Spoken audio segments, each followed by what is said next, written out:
An interesting storyline that's popped up this WNBA season, early in the WNBA season, is teams are hunting Caitlin Clark on the defensive end.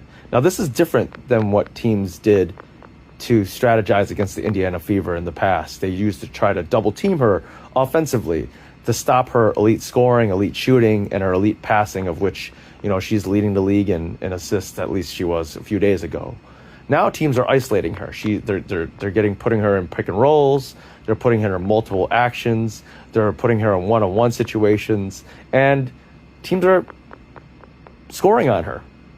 And just, case in point, Portland Fire this last week put her in all these situations, and they just completely scored on her and demolished any sort of Indiana Fever defense. And as you saw, if you were watching that game or if you saw highlights, you know that head coach Stephanie White had to take her out of the game, and you saw some of the drama that happened on the bench. If you didn't, it's upstairs. Not upstairs. You can see it in the video up above. And, this is something that Caitlin's acknowledged herself. She said it after the game that she has to move her feet more. I think she has to do more than that. I think she's got to be more.